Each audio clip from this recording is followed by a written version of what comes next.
Hey, hi. How are you feeling? Relieved, a bit rough, tired. Explain all those. Elated to be here. Explain all those emotions apart from the last one, which I genuinely don't believe. It's kind of we just did a 10-day tour, and I got a bit of flu in the middle of it, so kind of like lost my voice. Is 10 days? That's quite a short time to go on tour, isn't it? So you usually do 10 dates in about 14 days, kind of thing. But I think I probably should start realising I'm going to be 36 in February. Yeah. And we rehearsed 4 weeks before the tour, so I've been like singing for 6 weeks in a row. So it just kind of gave out on me a tiny bit. It's a muscle, isn't it? At the end of the day, it is. But kind of when you get flu, that's it. Yeah. You just you begin to realise that you're a bit of an old codger. We had to. So you had to cancel a couple of dates. We got an email in from a guy actually who our email subject today is quite simply tenuous claims to fame, right. And your father, I believe, helped his mother and fit a new front window into their house. Oh, my dad was a 15 cups of tea a day man because he was a council man. Yeah, absolutely. Well, he just said that he came down. It was a shame, but he wishes you my dad well was a good anyway. worker. You always cleaned up after him. Did he? Only asked for tea, nothing He wasn't else. questioning the professionalism of your father at all. He was a legend. He was very clean. He was very good, cleaning up after him with the Hoover and stuff. So you're winding down now, are you? That's it. You're going to have a Christmas I'm just going to try to organise my Christmas dinner in my head now. What I'm going to do with the parsnips, and the caramelised carrots and stuff. How the mighty fallen!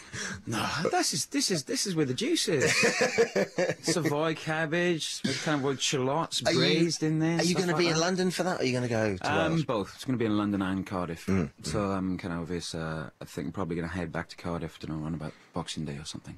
And how's it going with the music? You're still enjoying? Do you enjoy touring as much as you used to? Yeah, no, I still love touring. I think you just realise that sometimes because in those 3 days where obviously we had to cancel some gigs, I was right in the abyss.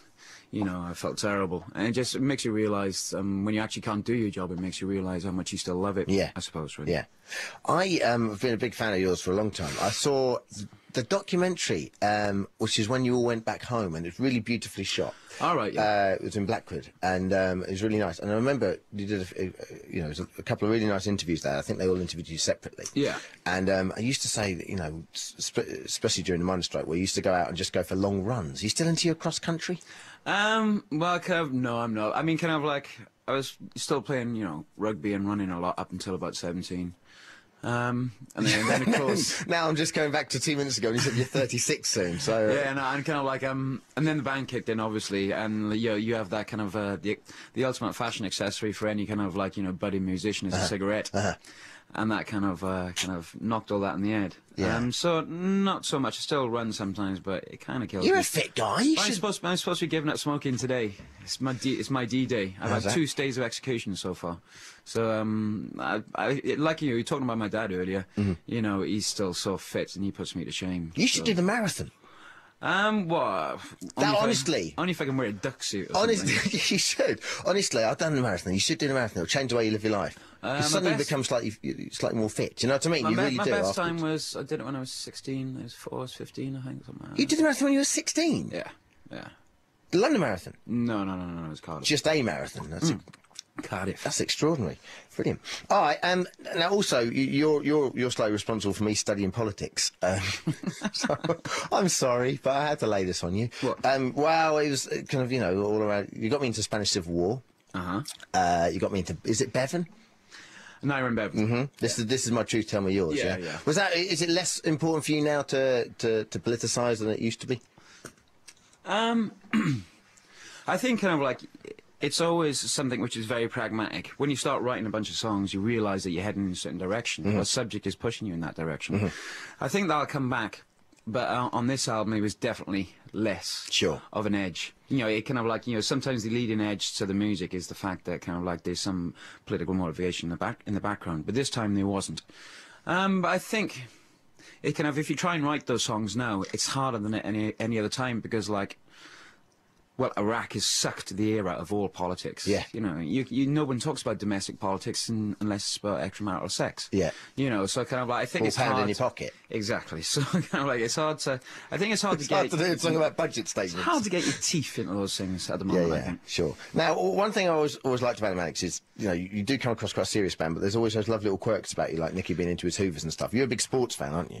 Yeah, we're all big sports fans. Okay. You know, I mean, kind of like, sports fans out there. But I think we've all got a top 5 sports. And I think pretty much all of us have got rugby at the top, and it's all interchangeable. If I'm going to give you a couple of like classic Welsh heroes, and you need to give me marks out of 10 as to where they stand in the zenith of Welsh sportdom. Terry Griffith. I think you've got to put Terry up there for 9, surely. I would kind of, to be honest, I would have gone Doug Mountjoy or Ray Reardon before Terry Griffiths. Controversial. Because Doug Mountjoy had a bit of kind of like panache about him. Yeah. Terry was kind of a bit of a lightweight, but he was the world champion, so I think he'd just be outside the top 10 around about 11. Is Doug Mountjoy still around, is he? Not so much, He's not, He's not dead, sure. though, is he? Yet? No, I think he's... I'm not sure. Eddie Charlton died a couple of weeks ago. He did, very sad yeah, about. Okay, I was going to ask Ray Reardon next, but he's obviously Ray Reardon would be around about 8. Robbie Savage. Robbie Savage. He divides the country, does he? He divides the Welsh the country. like Robbie Savage?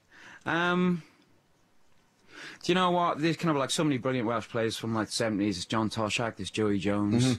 You know, so he's got to lay outside that pantheon at the moment, I think. And lastly, I know what the answer's going to be here. Joe Kawasaki. Joe Kawasaki is definitely top 5. Legend. But I'm not... Because he's a boxer and he's a great guy, I don't want to say this, but, you know, I hope he gets his act together next year. Really? But he doesn't punch me out the next season. All right, you're going to play 2 tracks for us. The first one is I Live to Fall Asleep off the new album, yeah? Yeah. Okay, brilliant, thank you.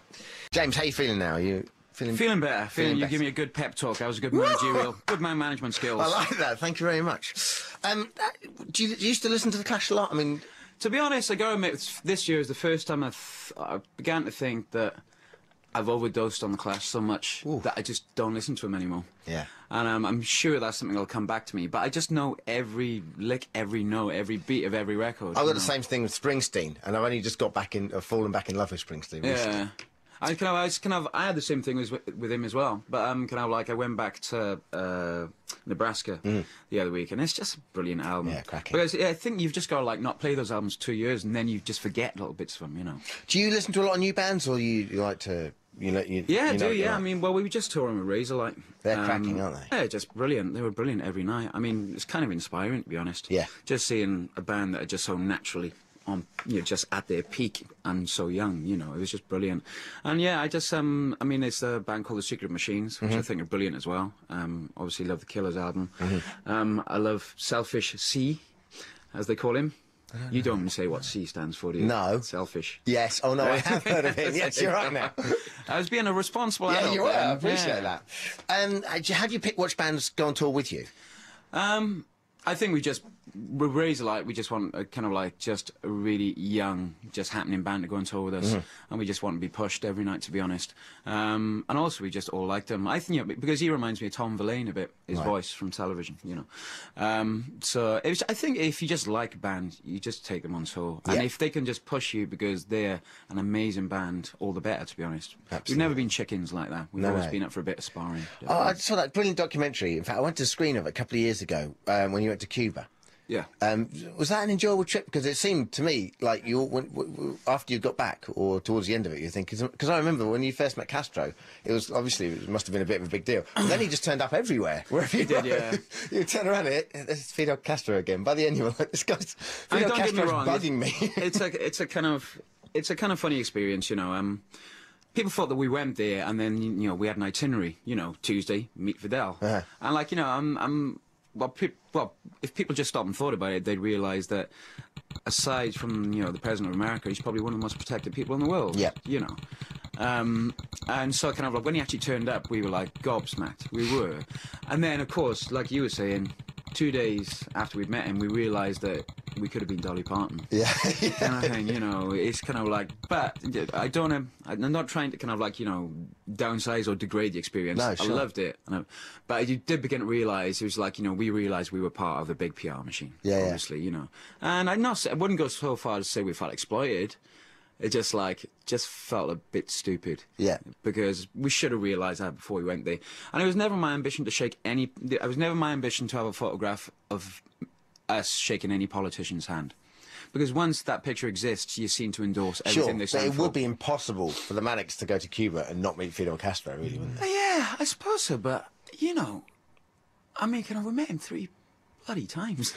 Like, when we were there, he offered to stop the plane for us. He's like, come to dinner with me tonight. He's like, no, we got a fight to catch. I will hold the